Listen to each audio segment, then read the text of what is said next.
Hi, everyone. Welcome to the Jackman Group LLC Pause Break 30. Thanks for joining us today. We are streaming live on Facebook and on YouTube. If you're watching us live, do me a favor, share now. Make sure that you tag your friends, share, and set up your watch parties. We also want to hear from you, so drop us some comments in the comments field. Any questions that you may have, feel free to do that. If you are viewing it on replay, like the broadcast, also leave us some comments. We want to hear from you.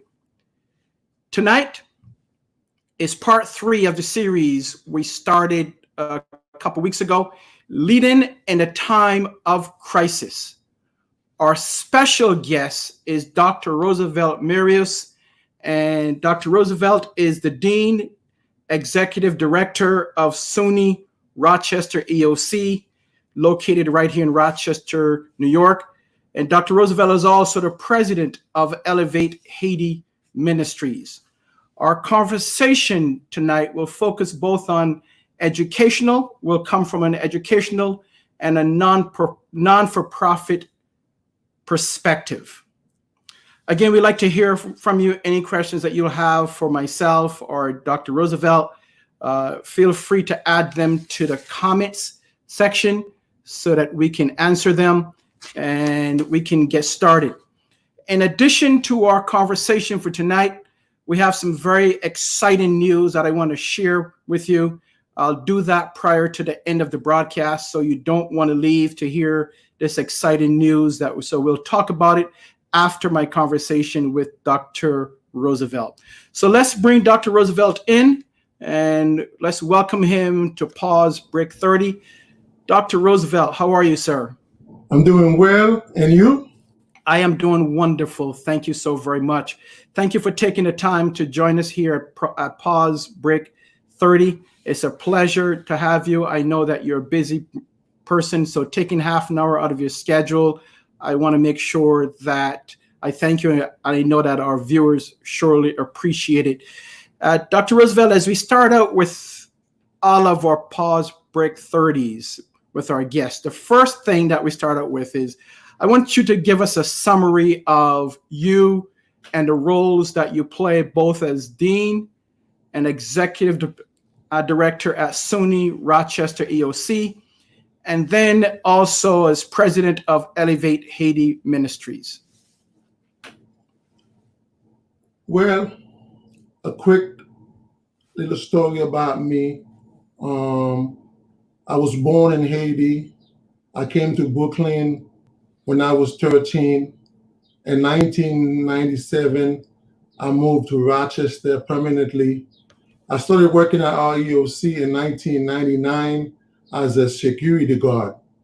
And in 2011, I made the transition from being a security guard to the Dean of our EOC, where I oversee all of our daily activities at our EOC. Our mission at our EOC is to help those who are underserved and undereducated to move from poverty to self-sufficiency. Basically, our mission is to place them in jobs and send them to colleges. We have about 80 staff at our EOC. Let me take that back. We have 80 great staff at our EOC. That's right. They've been very supportive, and together we are taking our EOC to the next level, transforming lives daily.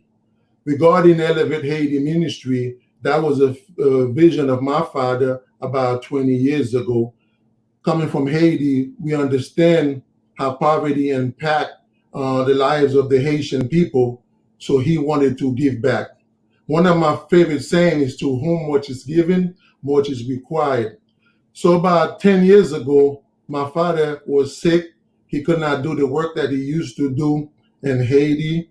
So my brothers and my sisters, we came together collectively, and they chose me to become the president of Elevate Haiti Ministries, where we have a school, a church, a clinic, and 12 boys under our care. Before the COVID, I used to go to Haiti 2-3 times a year. Now, because of COVID, it's difficult for me to travel. Sure. So I like that's that quote. That's your favorite quote. And just for transparency, Dr. Roosevelt is one of my great and dear friends. So just wanted to put that out there. And I hear this quote all the time, scriptural quote: "To much is given, much is required." So you have both things going on, right? In terms of REOC. Well, first, tell us what is REOC, because it would, yeah, give us, in terms of our guests, what is REOC and where does it fit in the whole educational space? So our EOC is the Rochester Educational Opportunity Center. We were created about 50 years ago to level the playing field. As I mentioned before, we were created for basically for poor people, for those who are underserved and undereducated. Every year we assist about 1,300 students. All our programs are free. When our students come to our EOC, they don't have to leave with debt when they leave our EOC. I love the mission at our EOC because we not only care about the academic side, we care about the whole person. We have great staff, great counselors to make sure that when the students leave our EOC, they are ready and equipped for the workforce. And REOC is, how many EOCs are there in New York State? There are 10 EOCs like ours in New York State and 2 outreach centers. And each EOC is connected either to a CUNY or a SUNY school. We are connected to the College of Brockport. I have 2 bosses, Dr. McPherson, who's the president of the College of Brockport, and Lisa McKay, who's the president of University Center for Academic and Workforce Development, UCAD. Okay, great. So let's talk about, I know you've been impacted like everyone else. REOC has been impacted with COVID-19. Tell us how the pandemic has impacted you and your team at Rochester EOC. How long do you have? We have 25 minutes. 23 minutes now. First and foremost, we had to move all our face-to-face classes to online or remotely. All our staff are working remotely, including myself. So all our students who are having challenges with Wi-Fi and don't have access to laptops, we had to come up with ways to help them. Thankfully, we were able to reach out to several organizations, and they were able to give us some laptops to assist our students. I love seeing my students every day and my staff every day. So by not seeing them, it has really impacted us, but we have to do what we have to do during this COVID-19 season. Okay, great. I'm glad that the staff had made the adjustment. I know COVID-19 has impacted all of us in some way or the other. What adjustments, as the dean and executive director of REOC, what adjustments have you had to make as a leader personally? That's a very good question. It seems like every 5 minutes now, I'm checking my email. A lot of Zoom meetings. Even when I wake up in the morning, the first thing I do now is check my email to see how many people email me overnight. So a lot of checking emails, a lot of Zoom meeting, everything is remotely. It seems like I'm working harder at home than I did in the office. Please don't tell my boss that. I'm sure your 2 bosses are the same thing.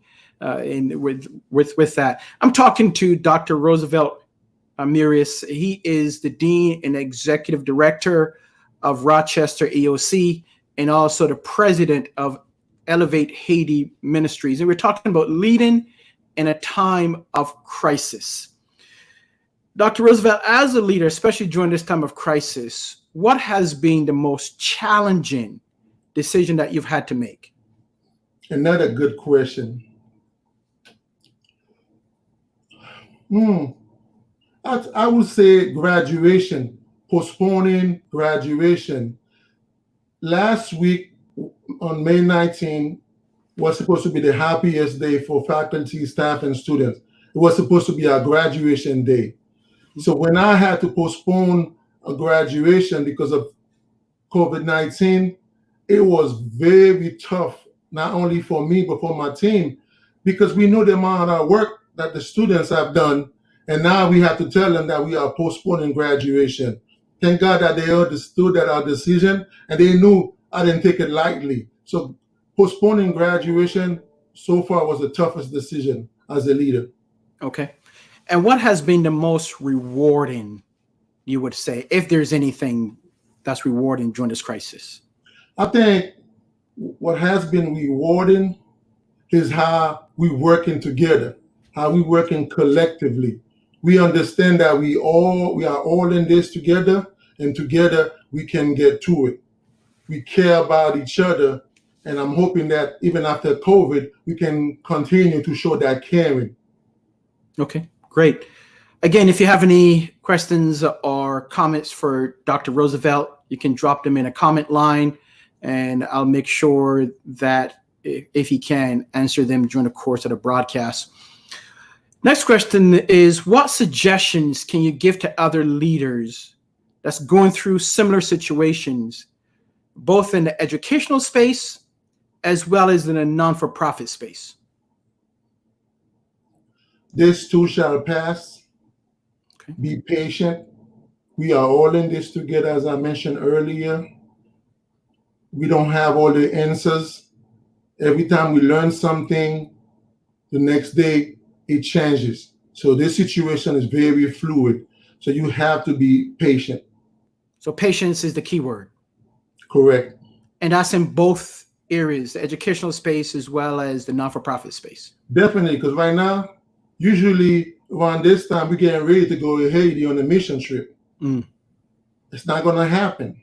So I had to accept it. And when the time is right, we will make that trip happen. So let's look at Elevate Haiti Ministries. And you mentioned that there were boys at the compound. What's happening with the boys there? The boys, they're doing okay. I talk to them weekly. They are concerned about the situation in Haiti. As you know, Haiti do not have great healthcare system. So I encourage them to practice social distancing. I encourage them to stay home, wash their hands, do all the things that they need to do to be safe. And I try to help them out as much as I can financially, but definitely I stay in contact with them. And right now, the good thing is they don't have to go to school. School is canceled right now. So they have to be at home. And at home, I think they'll be safe. Okay, right, good. So Dr. Roosevelt, he is wearing two hats from a leadership standpoint. It is not by accident. In the back of him, he has a picture there on leadership with a quote, but you're wearing two hats and you're going through a crisis with two organizations. Yes, sir. Right. So talk about that to me and to our viewers. How are you handling both situations during this time as a leader? You see my eyes? No sleep. No sleep. I mean, again, you have to understand that you don't have all the answers. All you can do is do your best. At our EOC, I'm very fortunate because I have great faculty and staff to assist, to help me to carry out the mission. And the same way with Elevate Haiti Ministries, not only I have my wife to assist, but we also have some great board members. So I'm not by myself. That's good. It's very important in this time that you have people to support you. And together, I think we can get to it. So would you say that is a must for leaders and prospective leaders during a time of crisis and maybe coming out of crisis? Is that an important aspect of leadership? It's very important as a leader that you circle yourself with able leaders able staff. Because a lot of times, you may think you have all the answers, but you don't. But if I don't have it, I can go to one of my team leaders saying, okay, I'm struggling over here. Let me get some insight from you. And I guarantee you they will assist me, and then we can come to a consensus and I can make a decision accordingly. Okay, great. Let me see here. I'm going to bring a question up. This comes from Dave Rogers, and let's see, he has where do you see the future of education after COVID-19? Thanks for that question, Dave. Great question, Dave. If I knew that, I probably would be a rich man today. But to answer your question, Dave, at REOC, we are planning for 3 different scenarios for September. We are planning for a hybrid scenario where we may have face-to-face, and then something happen, we may have to go remotely. Vice versa, we may start remotely and end up being face-to-face. That's one of the scenarios. The second scenario, the traditional way, face-to-face. Mm-hmm. And the third scenario is strictly online. So a lot of the schools right now, they're preparing like for hybrid right now because nobody really knows what's going to happen in September because of COVID-19. Sure. Again, I'm speaking with Dr. Roosevelt Mareus. He is the Dean and Executive Director at REOC here in Rochester, New York, and he's also the President of Elevate Haiti Ministries. And we're speaking about leading in a time of crisis. If you have any questions or comments for Dr. Roosevelt, please free to add them to the comments, and I'll make sure that we bring him up so that he can address those questions that you may have. Dr. Roosevelt, here's another one for you. What leadership lessons have you learned so far? And I know we touched briefly on that in terms of surrounding yourself with good people. What other lessons outside of that have you learned during this time of crisis? Again, I keep coming back to being patient because there are so many uncertainties right now. No one really have all the answers. You have to be patient and you have to do your research. And you have to understand that what is happening today may not be happening tomorrow. As I mentioned earlier, that the situation is fluid because of COVID-19. So to me, you have to be patient and you have to lead by example. Don't ask your staff to do anything that you're not willing to do. If you don't want to go to the office, don't send them to the office. So make sure you lead by example and they will follow you. That's good. That's a very good one. Continuing with leadership, what would you consider as your leadership style? Oh, great question. I see myself as a servant leader because I believe in putting the needs of others first, especially for the work that we do at our EOC. Our number one goal is to help others. So as the leader of our EOC, I believe in serving people. I believe in building community. I believe in empathy. So definitely I would say servant leadership. Okay. It's funny because we had, for the past 2 series of this, we had Jennifer Lake who spoke about servant leadership. And last week we had Janice Holland, and our discussion was around servant others, or in the service of others. And now you come here on this series, on this Thursday, our session, and you talked about servant leadership. What does that, I know you said serving others is part of, give us a basic definition. Because for some people, there's one perception of serving others. What is your definition of true definition? and one that you model daily when it comes to servant leadership? I think for me, I'm all about a collective approach. I'm all about building community. Mhm. I'm committed to the growth of others. I think one of the mistakes that leaders do today, they don't prepare others to take over when they are gone. So that's what I say. I believe and I'm committed to growing other leaders coming after me. Mm. So they can take the REOC to the next level. So you're looking to develop others. Definitely. Okay. And that's a sure sign of, I always talk about this. There's a difference between a strong and secure leader and a weak and insecure leader. And the difference is that the strong and secure leader is the one that take others and develop them in the way they can surpass him or herself. The weak or insecure leader is the one that puts a thumb on them and kind of micromanage them and hold them down by holding all the information and not allowing them to develop. So I'm happy that you are the type of leader that is strong and secure in yourself and your leadership style. I have another question here from Sylvie St. Fork. And Sylvie says, how do you think COVID-19 will impact your organization in Haiti? Great question. As I mentioned earlier, Sylvie, that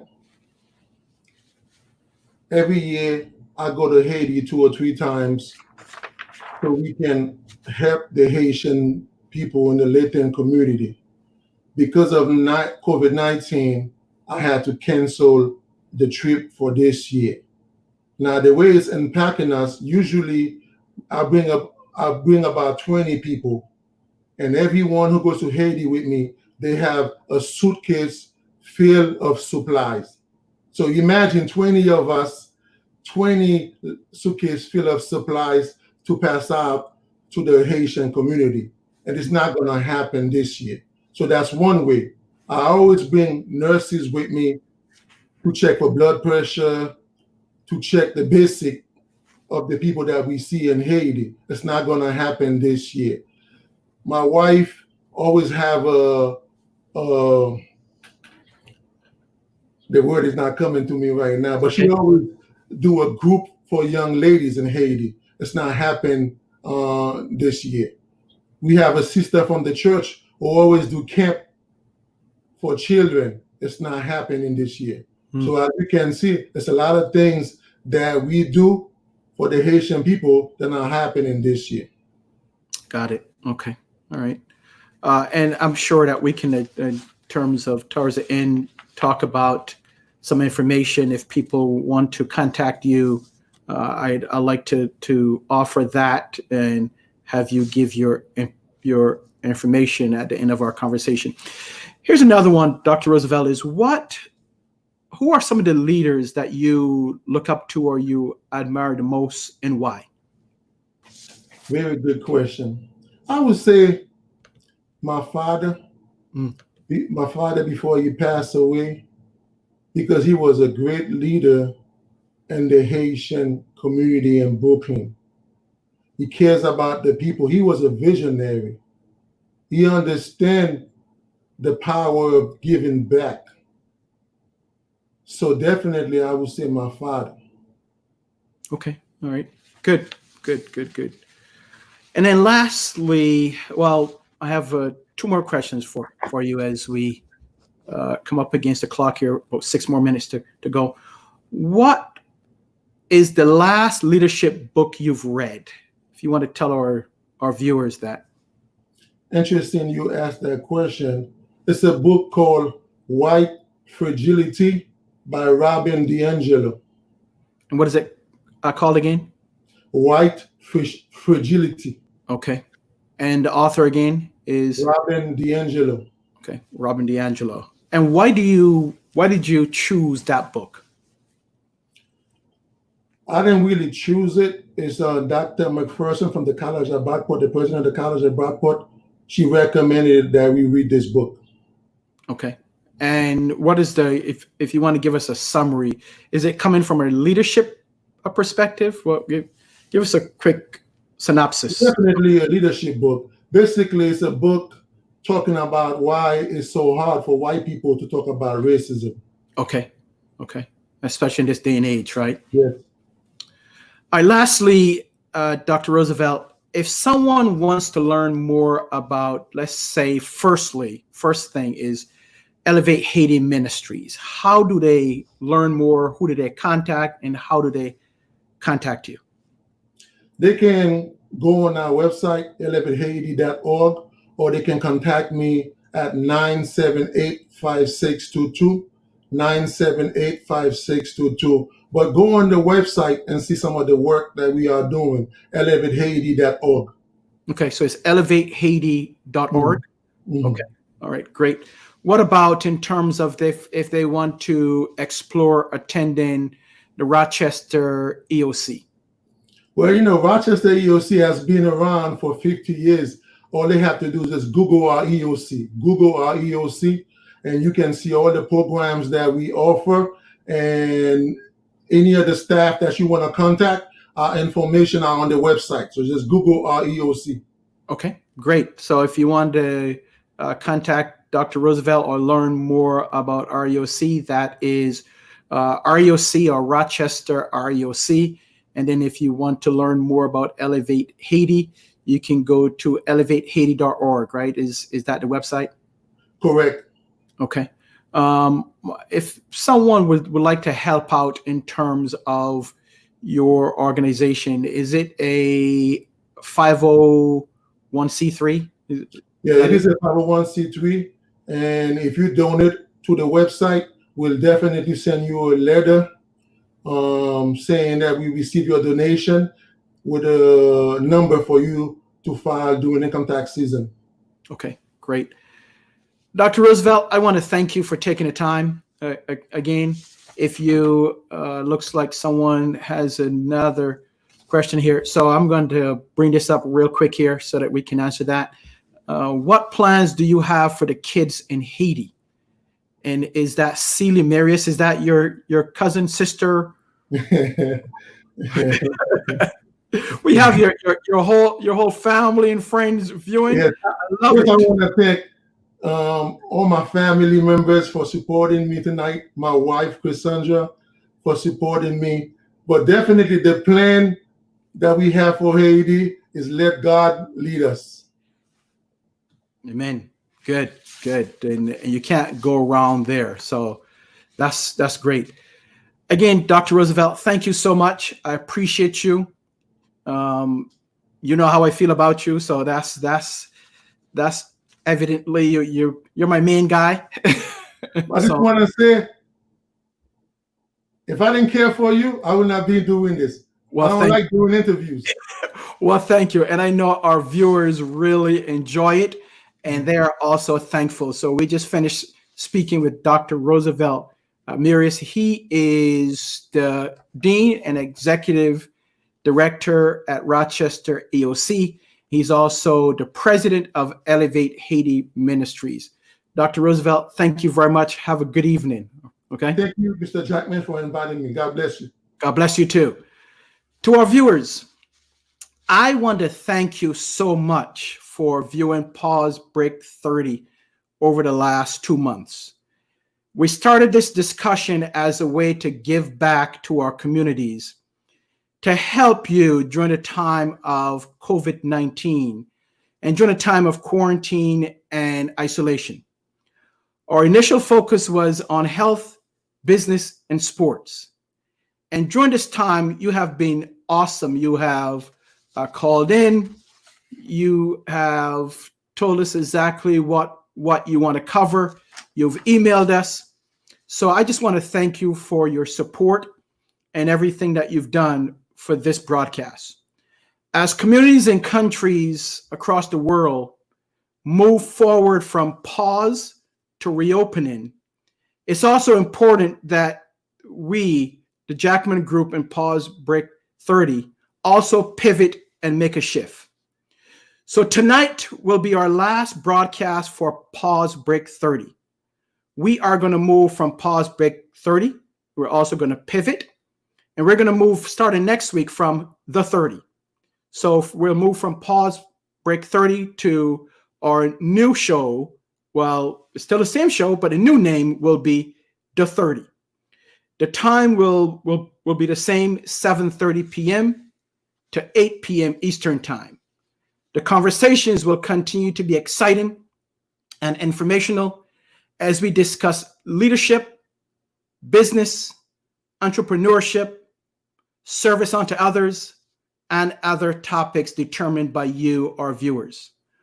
Our goal is simple. Our goal will be to enhance your professional, personal, and spiritual development. I can't tell you how excited I am for moving and for transitioning from Pause Break 30 to the 30. So next week, we will unveil our new logo. We'll have another great guest and an exciting broadcast. We do this for you, our viewers. It's not about me. It's not about the Jackman Group team. It's about you, our viewers. So I hope that you will continue to be part of the broadcast. Again, we will move from Pause to the 30. To contact me, you can either email me at info@jackmangroupllc.com. That email address again is info@jackmangroupllc.com. Or you can message me or call me at 585-861-6828. If there's a topic that you'd like to cover, please let me know, and we'll cover it in the coming weeks. Again, we want to thank you, and we hope to see you next week as we unveil our new logo for the show, The 30. Until then, I bid you good night, safety and good health to you and your family, and remember to social distance. May God continue to bless you and your family. We'll see you next week as we start with The 30. Be good.